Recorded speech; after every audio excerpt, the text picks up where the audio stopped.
il est important de réaliser que, oui, en tant qu'enfant de Dieu, nous avons besoin de le chercher.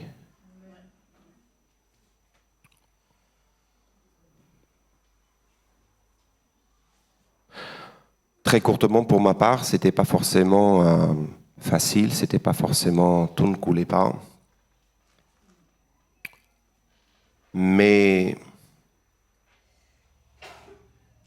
dans ces défis, dans ces combats, il y a des victoires.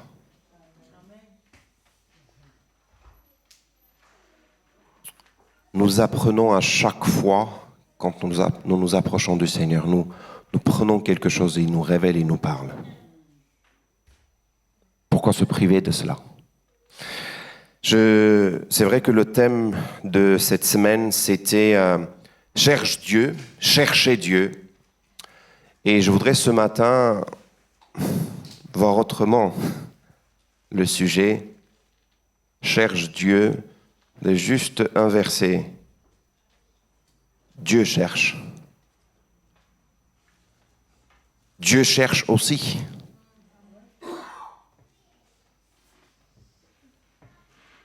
Et il y a des passages, il y a des paroles, il y a des versets qui nous disent qu'en fait, il est aussi dans la recherche.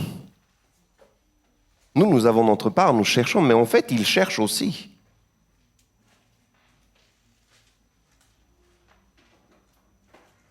Nous lisons ces versets qui nous disent, en fait, quand le Fils de l'homme reviendra, trouvera-t-il la foi? Si on parle de trouver, on parle bien sûr de chercher.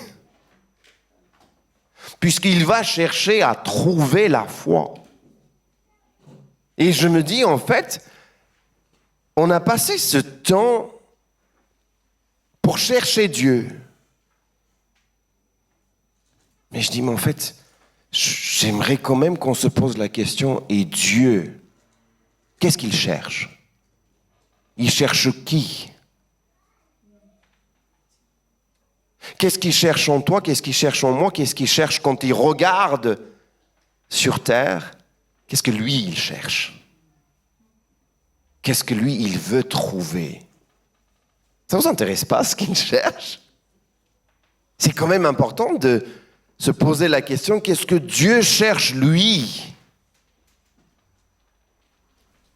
Dans une prédication très très connue, le Sermon sur la montagne, Jésus va énumérer un certain nombre de choses qui doivent caractériser justement l'enfant de Dieu. Et je me dis, là-dedans, on peut se retrouver. Parce que c'est quelque chose que Dieu veut voir, parce que c'est quelque chose que Dieu veut trouver, parce que c'est quelque chose que Dieu voit chez son fils, chez sa fille. C'est juste pour l'introduction. Après, j'aimerais qu'on puisse, oui, aller un peu plus loin et voir d'autres exemples, d'autres choses que le Seigneur cherche quand il regarde sa création. Alors pour ce matin, c'est pareil, je vais apporter le message en français d'abord et en arménien après, pour faciliter aussi le travail pour nos amis. Ouvrez s'il vous plaît Matthieu chapitre 5.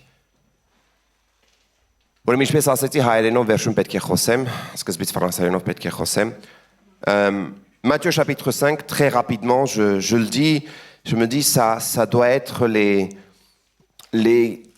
caractère, en tout cas des choses que le Seigneur veut trouver, le Seigneur veut voir. Très rapidement, je passe, parce que j'aurai un autre moment pour m'arrêter presque pour chaque verset, en tout cas pour chaque caractère. J'aimerais prendre le temps pour faire ça, mais aujourd'hui, très rapidement, chapitre 5 de l'évangile de Matthieu. À partir du verset 3, il dit « Heureux ceux qui reconnaissent leur pauvreté spirituelle, car le royaume des cieux leur appartient. » Celui qui ne veut pas reconnaître sa pauvreté spirituelle, le royaume des cieux n'appartient pas à lui. Il n'y a pas. Heureux ceux qui pleurent, car ils seront consolés. Moi, il y a une espèce de paradoxe. Pourquoi est-ce que je peux être heureux alors que je pleure? Mais bon, je reviendrai forcément. Gardez ça en tête. Heureux ceux qui sont doux, car ils hériteront la terre. Heureux ceux qui ont faim et soif de la justice, car ils seront rassasiés. Heureux ceux qui font preuve de bonté, car on aura de la bonté pour eux. Heureux ceux qui ont le cœur pur, car ils verront Dieu. Dieu regarde le cœur. Dieu me regarde. Dieu regarde mon cœur. Dieu cherche le cœur pur. Ça existe, ça? Est-ce que ça existe? Je me dis, mais franchement, est-ce que c'est quelque chose qui peut exister, le cœur pur? D'après la parole de Dieu, cela est possible avec Dieu. Heureux ceux qui procurent la paix, car ils seront appelés fils de Dieu. Alors ça, je devrais m'arrêter des heures sur ça. Procure la paix. Les faiseurs de paix, ceux qui font la paix, pas des divisions. Il y en a un qui s'appelle, celui qui divise, c'est l'accusateur des frères, c'est Satan. Satan. L'ennemi, lui, tout ce qu'il fait, c'est chercher comment faire en sorte qu'il y ait une embrouille, il y a un problème, il y a un conflit. Et ça, je vais aller lui dire, qu'est-ce qu'il a dit? Non, celui qui procure la paix. Heureux ceux qui sont persécutés pour la justice, car le royaume des cieux leur appartient. Très rapidement, oui, c'est vrai. Seigneur, regarde, Seigneur, cherche. Voici une espèce de la recette ou les caractères ou des ingrédients. Ce qu'il faut qu'on trouve. Mais je voudrais aller un peu plus loin aujourd'hui, très rapidement, pour dire, ok, Dieu cherche, qu'est-ce qu'il cherche? Dieu est venu chercher qui et quoi? Qu'est-ce qu'il est venu chercher? Vous savez, Jésus va dire cette parole, je ne suis pas venu appeler à la repentance des justes, mais des pécheurs. Je me dis, ceux qui se disent justes, ceux qui se prennent pour des justes, ceux qui se disent j'ai pas besoin de Dieu, Dieu n'est pas venu chercher eux. Dieu est venu aussi chercher des gens. Pouvons-nous dire en fait, même si je suis sauvé, je suis quand même un pécheur. Un pécheur repentant, bien sûr. Mais Dieu cherche. Dieu est venu chercher. Dieu lui-même, de sa part, il est venu aussi chercher. Qu'est-ce qu'il cherche? Qui est-ce qu'il cherche? C'est les pécheurs. Ceux qui sont, ou bien ceux qui se disent être en bonne santé spirituelle, pas besoin de Dieu. Il est venu aussi chercher les perdus. Encore Jésus qui dit, le Fils de l'homme est venu chercher et sauver ceux qui étaient perdus. Vous savez, avec ça, il a dû avoir, je ne sais pas combien de débats et de discussions avec les pharisiens, avec en tout cas le peuple qui connaissait le Seigneur, mais il est venu chercher les perdus, il est venu chercher ceux qui se sont perdus, ceux qui ont besoin, ceux qui reconnaissent qu'en fait, sans Dieu, je suis perdu. Tu n'es pas trouvé qu'en lui, tu ne peux pas être complet, tu ne peux pas être en bonne santé, tu ne peux pas te sentir bien qu'en lui, véritablement. Il peut te compléter, il peut te remplir, il est le créateur. C'était pareil, entre mes mains, c'est une chose, mais entre les mains de celui qui a conçu, qui a pensé, qui a dessiné, qui a créé, c'est autre chose. Même si je vais avoir tout le mot d'emploi, je vais essayer d'expliquer, mais en fait, celui qui a conçu, celui qui a vraiment fait tout ça, il va utiliser autrement. Entre ses mains, c'est différent. Entre les mains de Dieu, on est ceux qui connaissent, ceux qui ont goûté, ceux qui cherchent encore plus. On peut le témoigner. Le frère Artyom nous disait que là, on était lui, moi et lui, il me parlait. Il y a des temps comme ça, je me dis, là on cherche, en fait, lui aussi il cherche, et là il y a une rencontre. C'est parce que je me sens perdu sans lui. Je me sens perdu sans lui. C'est pas que je peux pas, en vérité, c'est pas que je peux pas avoir ma vie, vivre ma vie, même en tant que chrétien. Hein. Je parle même pas de ceux qui ne veulent pas connaître Dieu. Je disais cette semaine, il y a quand même des personnes qui sont mises dans une espèce de inertie. La vie continue, mais il n'y a pas la démarche d'aller toujours chercher et toujours être trouvé par Dieu.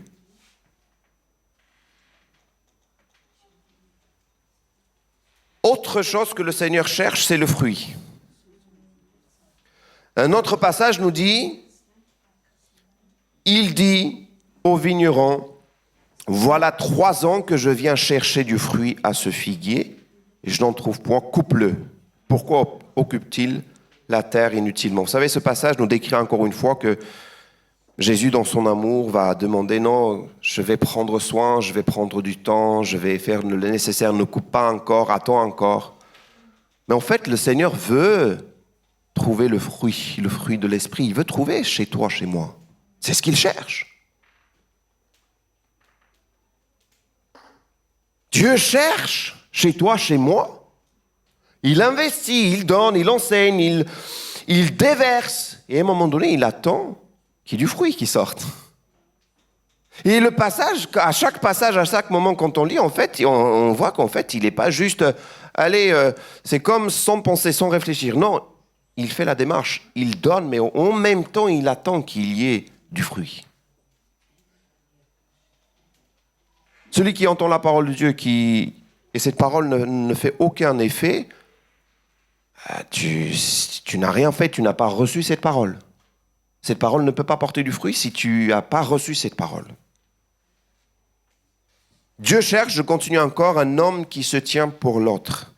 Et ça, c'est dans Ézéchiel chapitre 22. Vous savez, il y a cette période où le peuple de Dieu cherchait autre Dieu, cherchait ou bien se détournait des voies de Dieu. Et là, il y a un moment, au verset 30, le Seigneur dit « Je cherche parmi eux quelqu'un qui construise un mur, qui se tienne à la brèche devant moi en faveur du pays, pour que je ne le détruise pas. » Ézéchiel 22, 30. Dieu cherche un homme ou une femme qui se tient pour l'autre. Pas pour lui, mais pour l'autre. Il arrive des moments où l'autre a besoin d'un banc. Il arrive un moment où l'autre ne peut plus. Il arrive un moment où je peux juste prier pour l'autre. Même pas dire que je prie bien peut-être. Juste je prie pour lui. Il arrive un moment où j'ai besoin de prendre la place de l'autre. Et Dieu dit, je cherche un homme, je cherche une femme, je cherche une personne qui se tient à la brèche. Je cherche. Mais en fait, à la fin, il termine en disant, je ne trouve pas. Ça, c'est triste, ça, c'est malheureux. Mais comprenons quand même une chose, que Dieu est en train de chercher. Dieu cherche quelqu'un qui peut se tenir pour quelqu'un. Dieu cherche une église qui est là pour la ville où l'église est implantée. Dieu nous cherche. Des cœurs, des personnes, des femmes, des hommes, des petits, des grands, des aînés, tous, famille ou pas, qui sont là pour prier, continuer. Dieu cherche. Dieu cherche un autre... j'ai presque terminé. Dieu cherche aussi un homme selon son cœur. 1 Samuel chapitre 13, verset 14 nous dit... 1 Samuel chapitre 13, verset 14 nous dit « Puisque tu as désobéi aux ordres de l'Éternel, ta royauté ne subsistera pas. L'Éternel a décidé de se chercher un homme qui correspond à ses désirs, ou bien selon son cœur, et de l'établir chef de son peuple. » Vous savez, c'est l'histoire de bien connu Saül, qui n'attend pas, qui fait les choses à sa manière. C'est 1 Samuel chapitre 13, verset 14.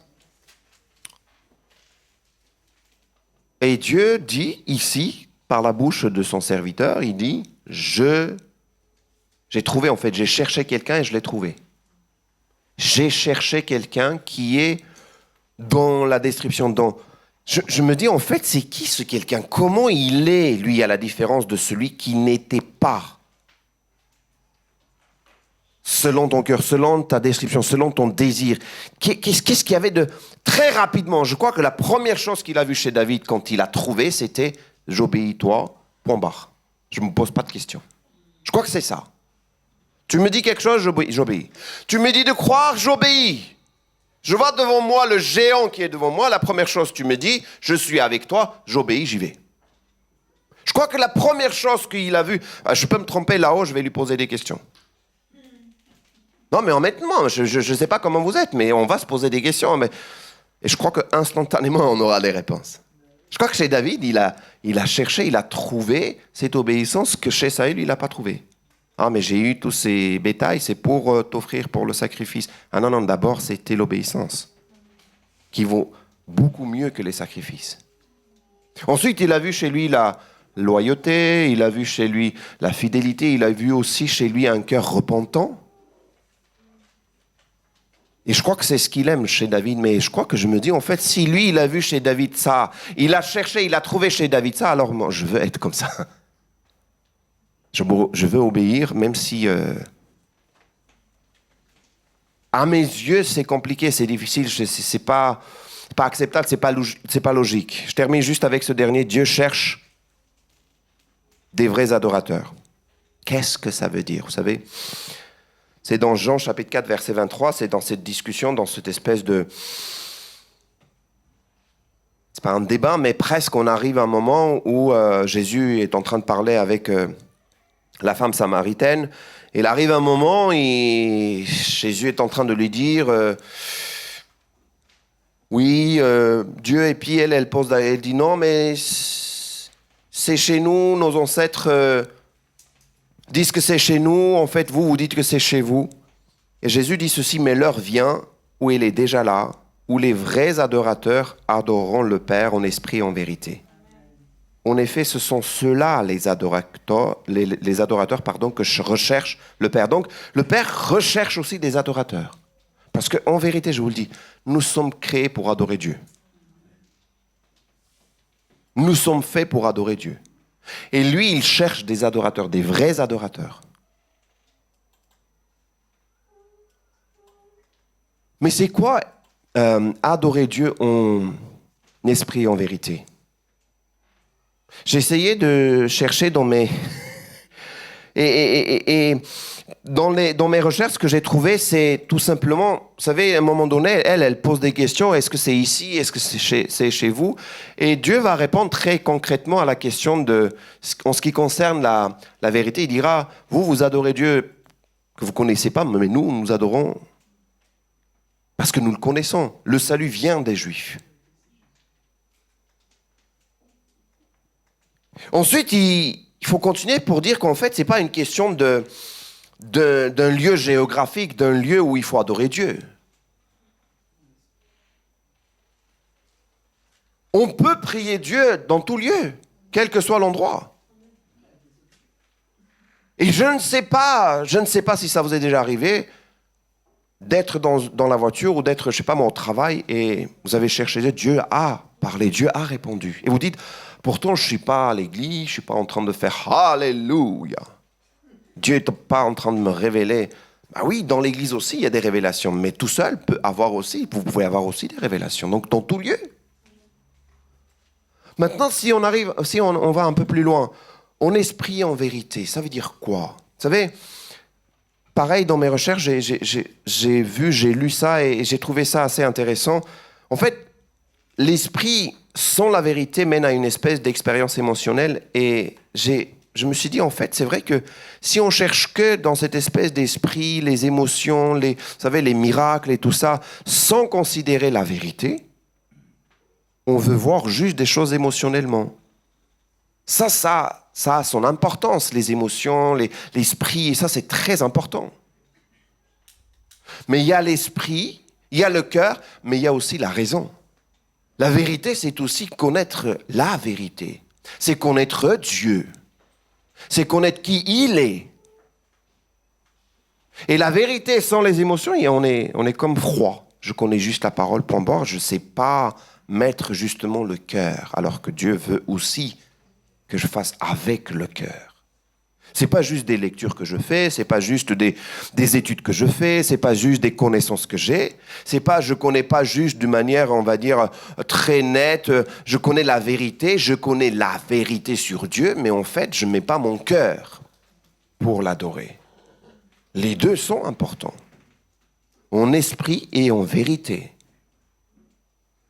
C'est ça les vrais adorateurs que le Seigneur cherche.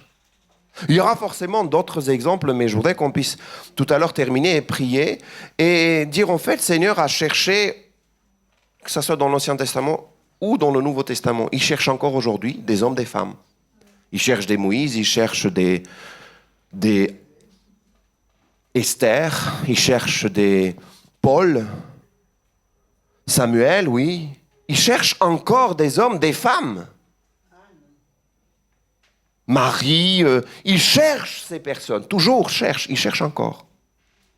Quelle est ma réponse à cet appel? Je voudrais qu'on puisse prier tout à l'heure. Dieu cherche. Dieu te cherche. Nous allons prendre ce temps pour prier, les amis.